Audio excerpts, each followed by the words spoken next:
Hello. Hello. हाँ दीदी बोलिए। भाभी कैसी हैं आप? मैं तो ठीक हूँ दीदी। आप बताइए आप कैसी हैं? और पिंकी कैसी है?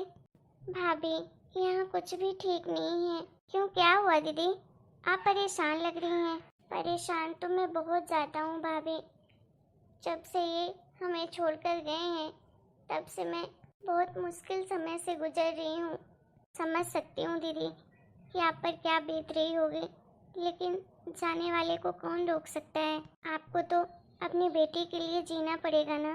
कोशिश तो कर रही हूँ भाभी, लेकिन मैं अपनी बेटी के लिए कुछ नहीं कर पा रही हूँ।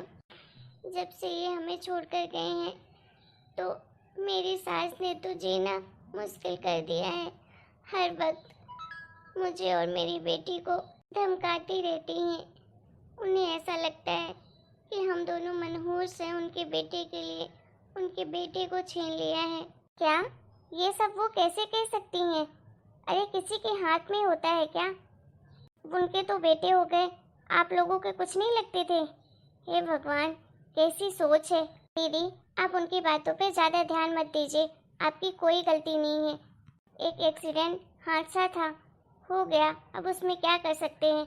अपने हाथ में कुछ नहीं होता दीदी। जिसके साथ दुर्घटना होनी होती है तो चाहे लाख कोशिश करें तो भी नहीं बचा पाते।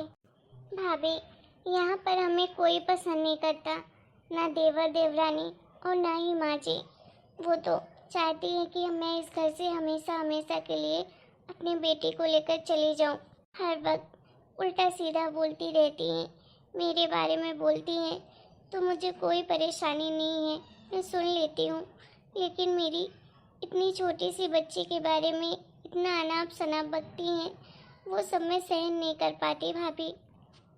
दीदी आप इतना कुछ सहन कर रही हैं और आप मुझे अभी बता रही हैं, अगर वो लोग नहीं चाहते हैं कि आप लोग वहाँ पर रहो तो आप दोनों छोड़ दीजिए वो घर। और मुझे पता है वो लोग क्यों चाहते हैं कि आप दोनों छोड़ दो। वो चाहते हैं कि कहीं आगे चल के पिंकी के लिए आप हिस्सा न मांग लो उस घर से, इसीलिए आपकी सास ये सब कर रही हैं। और आपके देवर देवरानी भी। वो सब तो नहीं पता भाभी, लेकिन मैं अपनी बच्ची को इस घर में अब नहीं रहने दे सकती हूँ। मेरी बेटी बहुत परेशान हो रही है, उसके बचपन में बड़ा बुरा प्रभाव पड़ रहा है। भाभी मैं आप और भैया से एक छोटी सी मदद चाहती थी। अगर आप लोग मेरी मदद कर सकते हैं अभी तो प्लीज़ कर दीजिए। हाँ बोलो ना दीदी, हम बिल्कुल करेंगे आपकी मदद। बताइए। भाभी मैं इस घर को छोड़ना चाहती हूँ और अपनी बेटी को लेकर कहीं दूर जाना चाहती हूँ, लेकिन मेरे पास अभी बिल्कुल भी पैसे नहीं हैं, क्योंकि मेरा जो भी पैसा था वो सब कुछ माँ जी ने पहले ही उनके अकाउंट से ले लिया। अगर अभी आप लोग मेरी मदद कर सकते हैं तो पैसों से थोड़ी बहुत मदद कर दीजिए। मैं जैसे ही घर मिल जाएगा तो कोई नौकरी ढूंढकर नौकरी करने लगूंगी, फिर आगे चल के मैं सारे पैसे आपको चुका दूंगी। प्लीज़ भाभी मेरे बुरे समय में मेरी मदद करिएगा। दीदी आपको इतनी रिक्वेस्ट करने की ज़रूरत नहीं है, आप इस घर की बेटी हैं और हम बिल्कुल आपकी मदद करेंगे। आपको कहीं जाने की कोई ज़रूरत नहीं है। आप एक काम करिए ना, आप यहीं आ जाइए हमारे साथ रहने के लिए।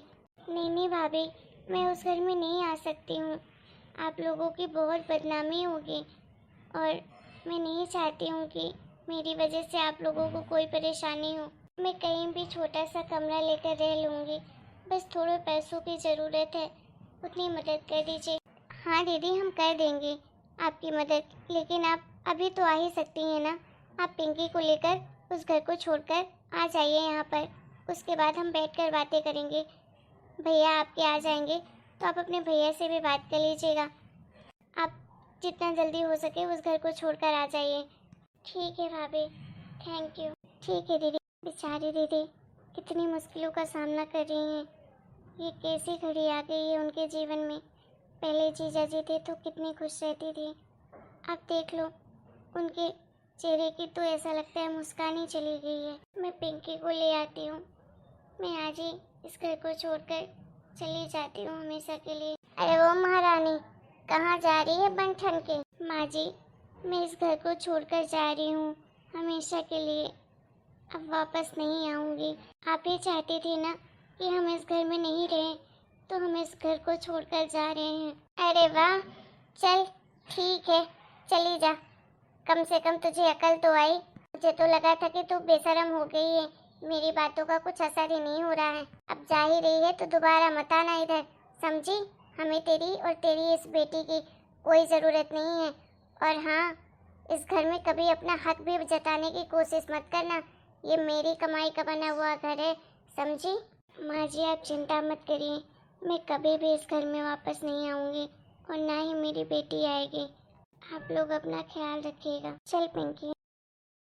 माँ जी, ये क्या हो गया अचानक से? अरे बहू, तेरी तरकीब लगता काम कर गई।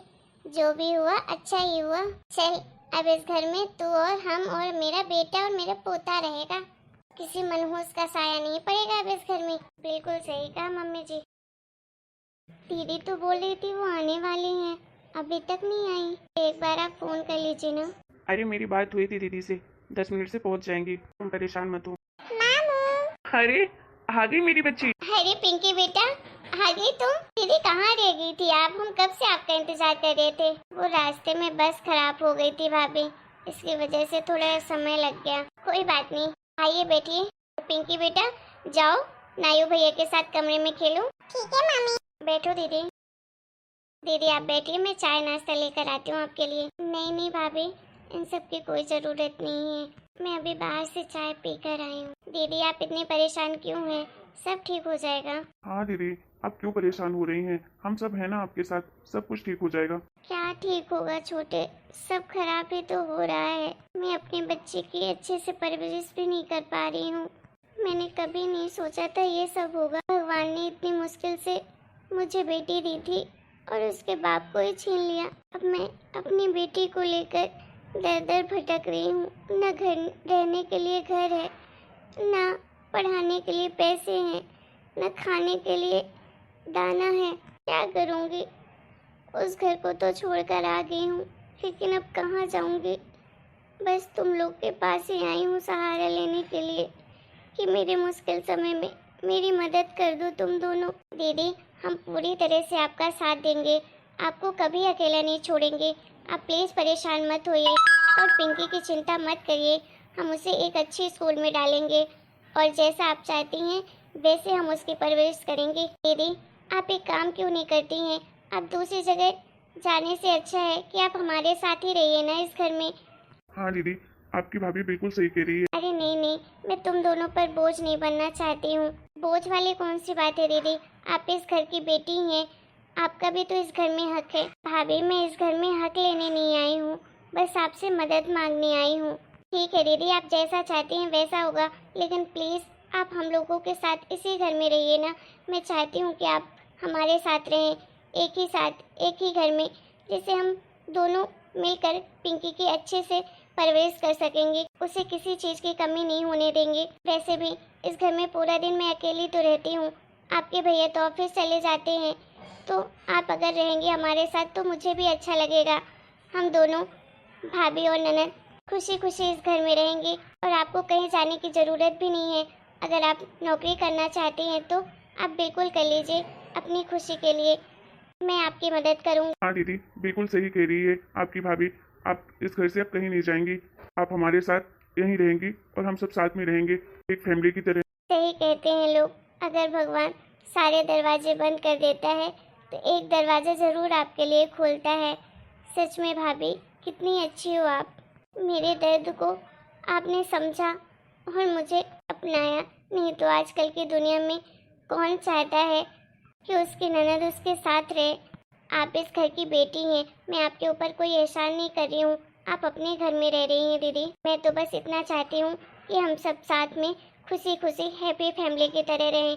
जो हो गया सो हो गया, उसे नहीं बदल सकते, लेकिन आगे की ज़िंदगी हम खुशी खुशी बिताना चाहते हैं। आप रहोगे ना हमारे साथ? ठीक है भाभी, आप लोग अगर कह रहे हैं तो मैं रह लूँगी, लेकिन अगर ज़रा से भी आप लोगों को मेरी वजह से परेशानी हो तो आप बोल दीजिएगा, मैं उसी समय इस घर को छोड़कर चली जाऊंगी। ऐसा कभी नहीं होगा। आप इतनी अच्छी हैं ना कि आप इस घर को स्वर्ग बना देंगी और मुझे पूरा भरोसा है कि हम बहुत खुशी खुशी इस घर में रहेंगे।